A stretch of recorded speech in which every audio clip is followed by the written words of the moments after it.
Sur un embryon de profil dont voici l'extrémité crâniale, le pôle caudal et la face ventrale, c'est dans le fond de la cavité stomodéale que s'abouche le tube ontoblastique primitif qui va se prolonger par l'anse intestinale primitive, laquelle est rattachée à l'extérieur par le canal vitellin qui donnera ultérieurement le diverticule de Meckel et par le canal allantoïdien qui montre l'abouchement cloacal terminal. Voilà la dilatation du futur estomac, puis la portion thoracique de ce tube ontoblastique. Voici la projection très simplifiée du diaphragme avec la masse cardiaque au-dessus. Ce tube ontoblastique a, bien sûr, à la face ventrale, été marqué par le développement très précoce de la voie biliaire principale, puis de la voie biliaire accessoire, et classiquement, le pancréas, comme nous allons le voir après, va se développer à partir d'un bourgeon dorsal et d'un bourgeon ventral. Mais la propension qu'a le tube digestif à voir se développer du parenchyme pancréatique explique la multiplicité des localisations des pancréas aberrants. Tout d'abord, au niveau du parenchyme hépatique, voire de la paroi de la vésicule biliaire, au niveau de la paroi de l'estomac, au niveau de la paroi de l'ésophage thoracique, au niveau de la paroi ésopharyngée haute, mais encore au niveau du duodénum, voire même sur un diverticule duodénal, sur l'anse intestinale et sur le diverticule de Meckel, où des pancréas aberrants ont été signalés. Si l'on représente une coupe transversale passant sur un embryon pris au stade 11 de Streeter, c'est-à-dire d'environ 24 jours, sur cette coupe transversale, voici à la face ventrale et le côté latéral droit le cordon ombilical. Voilà en situation dorsale l'esquisse du rachis qui nous importe peu ici, et le tube ontoblastique primitif va être médian, va être en rapport bien sûr avec la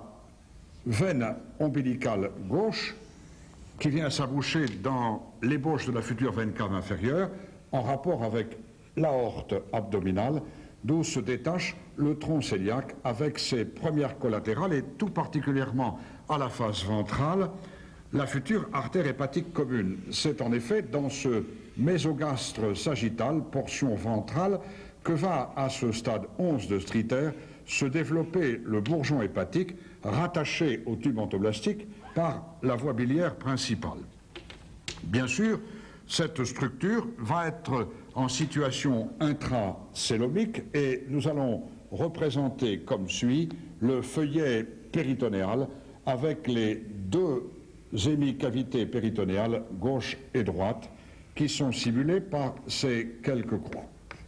C'est au stade 12 de Streeter, sur un embryon de 26 jours environ, dans le mésogastre dorsal cette fois, que va apparaître le bourgeon pancréatique dorsal, qui est le premier à apparaître et qui va s'aboucher dans le tube ontoblastique par la première ébauche de ce qui sera ultérieurement le canal de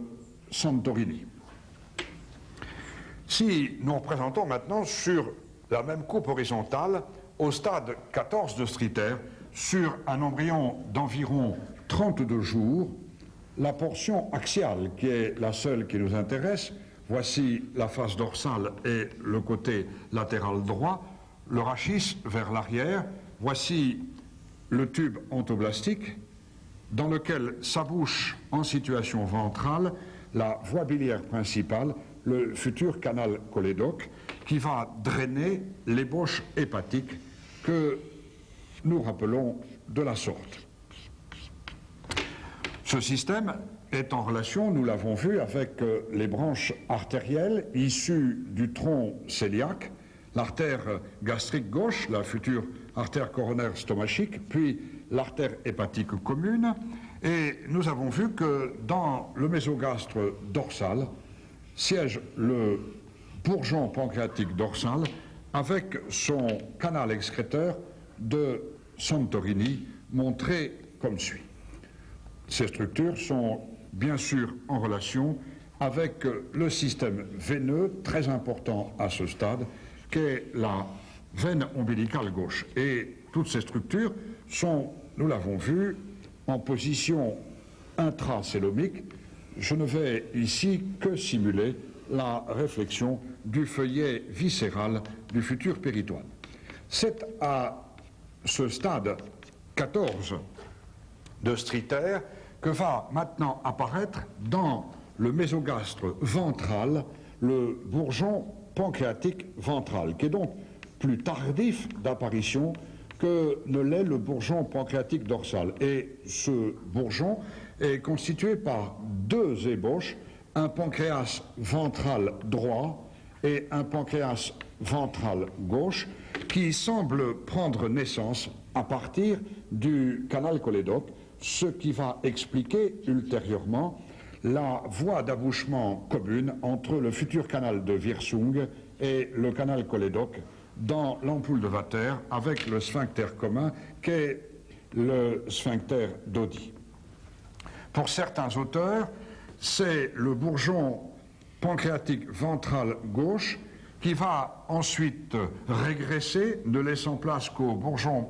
pancréatique ventral droit, en même temps que la rotation de l'anse intestinale primitive va se faire. Pour d'autres auteurs, ces deux bourgeons, qui sont donc tout autour de la portion terminale de la voie biliaire cholédocienne, sont s'accoler pour former un seul bourgeon pancréatique ventral.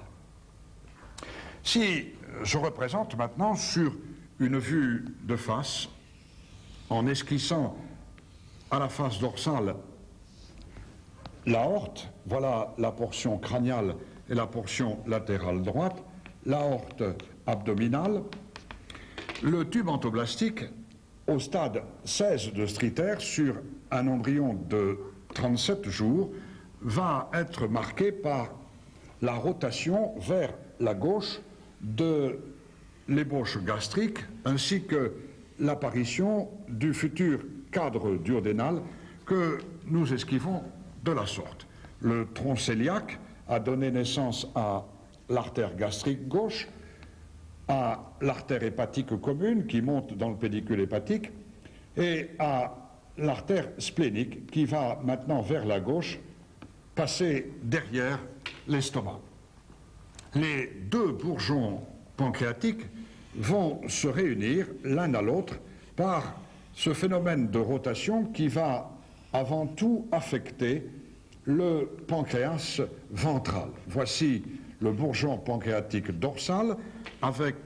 son canal excréteur de Santorini que nous montrons comme suit. Voilà l'ébauche biliaire du canal hépatique. À ce stade 16, on voit déjà la division des canaux hépatiques droit et gauche. On voit la mise en place chez l'embryon de l'ébauche vésiculaire et ce canal cholédoque va maintenant venir s'aboucher dans la future papille au niveau de la caroncule majeure au voisinage immédiat, et nous avons expliqué précédemment pourquoi, de ce bourgeon pancréatique ventral dont voici le canal de Wirsung, et c'est ce mouvement de rotation vers d'abord la droite, puis vers l'arrière, puis vers la gauche, qui va amener le bourgeon pancréatique ventral au contact du bourgeon pancréatique dorsal. Au cours de ce mouvement de rotation,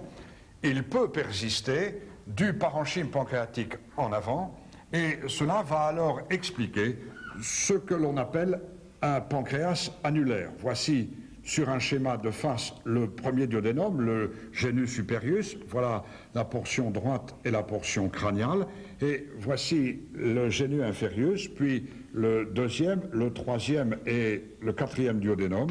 Et dans ce cas de pancréas annulaire, ces cas sont relativement rares. Il y a une striction complète de 3 ou 4 cm du tractus digestif qui est enserré par le bourgeon pancréatique qui a persisté à la face ventrale et qui a ensuite rejoint à la face dorsale le bourgeon pancréatique dorsal primitif, expliquant cet anneau, ce pancréas annulaire, comme on le décrit de façon rare, avons-nous dit. Mais lorsque ces deux ébauches, le pancréas ventral qui a tourné, rejoignant le pancréas dorsal, viennent en situation normale, peut également apparaître une autre anomalie qui constitue ce qu'on appelle le pancréas divisome. Il existe deux types de pancréas divisome. Le premier type, qui est ici simulé avec toujours la même orientation crâniale et latérale droite sur une vue ventrale, est faite par les deux bourgeons, le pancréas dorsal avec son canal de Santorini, excréteur, et le pancréas ventral avec son canal de Wirsung, excréteur, qui sont séparés, complètement séparés l'un de l'autre, avec un plan de clivage entre ces deux ébauches. Le deuxième type de pancréas divisome que l'on décrit, sur le même schéma de face avec la même orientation, crâniale et latérale droite, est maintenant une striction dans le plan vertical et dans le plan sagittal. Voici l'ébauche du pancréas dorsal avec son canal de Santorini. Voici l'ébauche d'une partie du pancréas ventral avec le canal de Wirsung. Et voici vers l'arrière l'axe vasculaire représenté avant tout par l'aorte abdominale avec le départ de l'artère mésentérique supérieure qui sera ultérieurement accompagnée par l'afférence de la veine mésentérique supérieure, et ce sont ces vaisseaux qui ont sectionné les ébauches pancréatiques et surtout l'ébauche pancréatique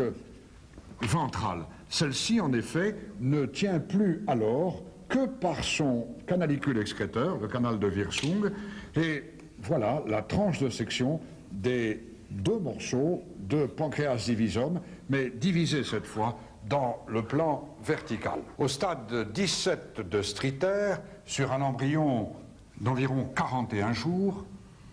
l'accolement des deux ébauches pancréatiques dorsale et ventrale va alors expliquer les variations des canaux pancréatiques qui sont nombreuses, puisque Poirier déjà disait qu'un dixième des pancréas a des variations des canaux hépatiques. Le type d'anastomose entre les deux voies pancréatiques va tout d'abord être des anastomoses fines et nombreuses, anastomoses de proche voisinage, qui sont dans un premier temps faites à partir d'un gros canal de Santorini et d'un petit canal de Wirsung. Ces anastomoses, donc de petit calibre et de proche voisinage. D'autres fois, sur le même schéma avec toujours la même orientation, les deux ébauches pancréatiques, la dorsale et la ventrale, vont se drainer avec cette fois un petit canal de Santorini et un très gros canal de Wirsung, toujours ce type d'anastomose intercanaliculaire proche et de petit calibre. C'est Smagnot qui a d'ailleurs parfaitement décrit cette classification des différentes modalités d'abouchement. D'autres fois, sur le cadre duodénal toujours représenté de face, les anastomoses canalaires vont se faire par inosculation, c'est-à-dire par abouchement direct, soit du canal de Santorini à l'intérieur du canal de Wirsung, soit avec toujours les deux esquisses pancréatiques du canal de Wirsung dans le canal de Santorini, mais sans la présence de ces petits canalicules intermédiaires nombreux. Enfin, les anastomoses peuvent se faire par double convergence, comme je le représenterai ici au milieu, avec le pancréas dorsal, avec le pancréas ventral, et entre le Santorini et le Wirsung, une double anastomose, le canal de Santorini pouvant même revenir avec un trajet récurrent comme il est là montré. Ces variations correspondent en fait à ce que l'anatomie comparée nous permet de décrire. Sur un premier schéma de face, simulant l'abouchement des canaux pancréatiques chez le porc, chez le lapin, chez les rongeurs, eh bien, on s'aperçoit que le pancréas est essentiellement formé par l'ébauche pancréatique dorsale, et ces animaux n'ont qu'un seul canalicule qui est le canalicule de Santorini, la voie biliaire principale représentée par le cholédoque, ici, venant s'aboucher en regard de cette unique papille. Il y a donc ici une agénésie totale du bourgeon pancréatique ventral. Au contraire, si je représente maintenant ce que l'on trouve chez le mouton ou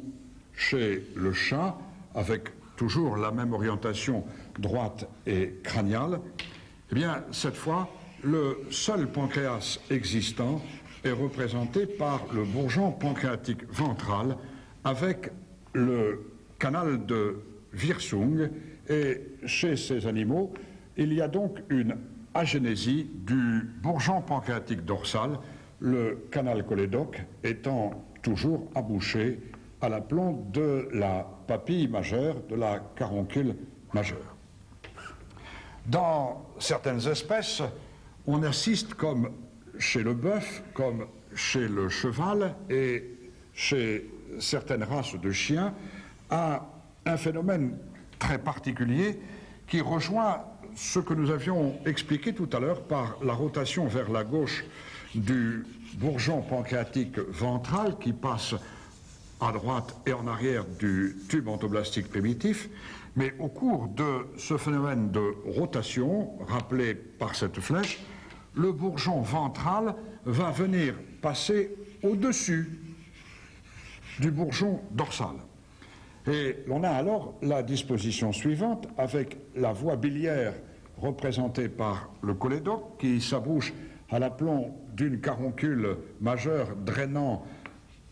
le canal de Wirsung du bourgeon pancréatique ventral, et le bourgeon pancréatique dorsal primitif s'abouche dans le tube endoblastique par le canal de Santorini à environ 40 cm plus bas que la papille supérieure qui est en fait la papille principale. Ceci va aussi expliquer les variations d'abouchement que l'on trouve chez l'homme, avec sur un premier schéma de face et toujours la même orientation crâniale et droite, l'abouchement de la voie biliaire cholédocienne principale, commune avec le canal de Wirsung, qui peut se faire en des points variables du deuxième duodénum, la papille majeure pouvant se trouver proche du génus supérieur, ou au contraire proche du génus inférieur. Dans d'autres cas, c'est sur un diverticule du duodénum, représenté ici de face, que vont venir s'aboucher la voie biliaire et la voie pancréatique principale, représentée par le canal de Wirsung. Et puis, enfin,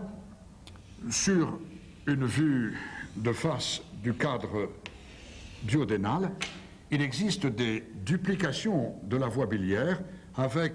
non pas deux canaux cholédoques, puisque ce sont en fait les deux canaux hépatiques droit et gauche qui n'ont pas fusionné, comme cela se rencontre en anatomie comparée chez des animaux qui ont un foie folié. Et donc cette duplication des canaux biliaires peut expliquer aussi la variation et la duplication de l'ampoule de Vater, le canal de Wirsung, s'abouchant avec l'un des deux canaux biliaires ou s'abouchant même séparément avec un dédoublement de l'orifice et un dédoublement du sphincter d'Oddi.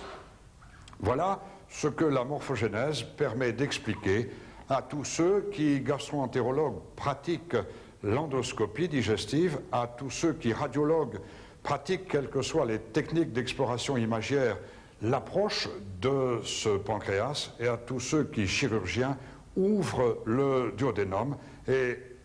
abordent cette pathologie pancréatique.